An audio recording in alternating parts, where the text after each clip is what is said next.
বন্ধুরা, আপনারা কি কোনোদিন গ্রামে বসবাস করেছেন বা গ্রামে আসছিলেন? তো চলুন গ্রামের নদীতে কিভাবে কি করে এবং গ্রামের নদীতে গেলে ছেলেপেলেদের কি করতে মন চায় সবকিছু থাকবে আজকে ভিডিওতে। ভিডিওটি শুরু থেকে শেষ পর্যন্ত দেখুন। অনেক মজা পাবে, আনন্দ পাবে এবং অনেক কিছু শিখবে। So let's go. Hello everyone, আসসালামু আলাইকুম। সৌরভ ডেলি ট্রাভেলের নতুন আরেকটি ভিডিওতে আপনাকে স্বাগত। আমি আজকে বাসা থেকে বাইরে পড়লাম আমার এক ছোট ভাইয়ের সাথে। আমরা আজকে যাব নদীর কাছে। বাসা থেকে বের হয়ে রাস্তায় চলে আসলাম। এখানে এসে দেখি আমার চাচা এবং আমার ভাই ব্রাদাররা সকলে এখানে বসে আছে। ইতিমধ্যে সকলে জমা হয়েছে। সো আমরা চলে গেলাম নদীর কাছে। নদীর কাছে গিয়ে আমাদের একটা ডিসিশন হলো।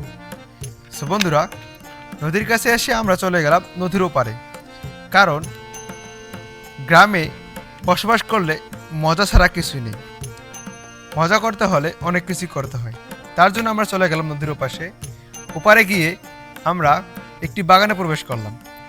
সেখানে গিয়ে কয়েকটি কাঁঠাল গাছে ডুব দিলাম, কিন্তু সেই কাঁঠাল গাছে কাঁঠাল পাকার উপযোগী ছিল না। তাই আমরা সেখান থেকে চলে গেলাম আরেকটি গাছে।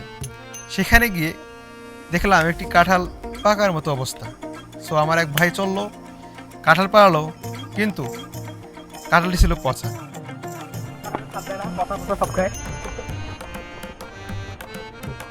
এই খককসে বলা যেতে পারে। এর জন্য সেখান থেকে আমরা চলে আসলাম আরেকটি বাগানে। সো বন্ধুরা, এবার গেলাম আমের বাগানে, কিন্তু কপালটি খারাপ, কারণ সকল আম পাড়িয়ে নিয়ে গেছে মালিক। এর জন্য আমরা উপর দিক তাকালাম, একটু আম খুঁজাখুঁজি করলাম, কিন্তু আম পেলাম না।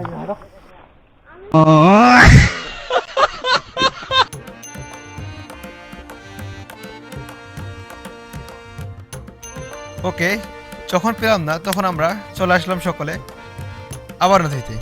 এসে গোসল করলাম।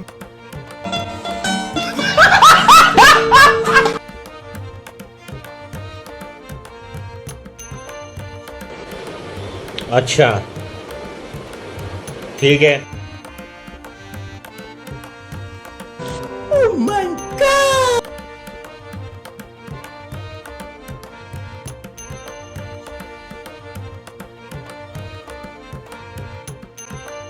গোসল করা শেষে দেখলাম আমার এক ছোট ভাই, সে আম নিয়ে আসছে বাগান থেকে।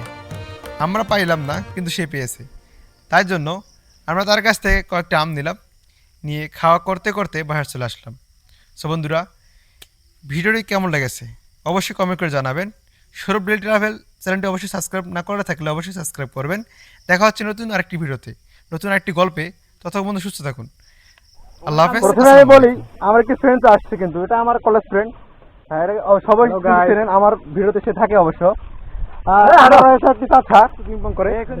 যাই হোক, আমার আরেকটি চাচা রয়েছে, তাকে স্বাগতম।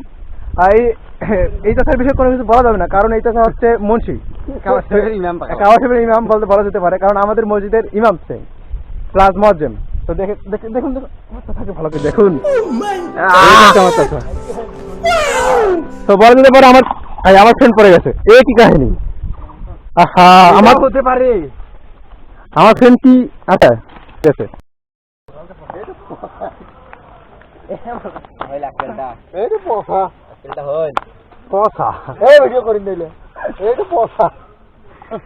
মুজাহিদুর রহমান মুরাদ লোক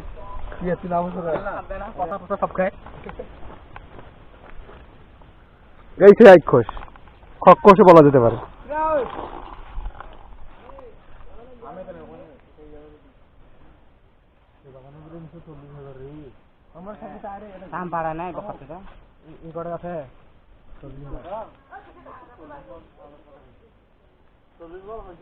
তো বন্ধুরা, আসলাম কিন্তু বিশেষ চেঞ্জ হয়ে গেল। আমরা এসে দেখি ইতিমধ্যে সবকিছু কমপ্লিট, বলা যেতে পারে সবকিছু ফাঁকা। তো তাই আমরা এখন চলে যাচ্ছি বাসায়।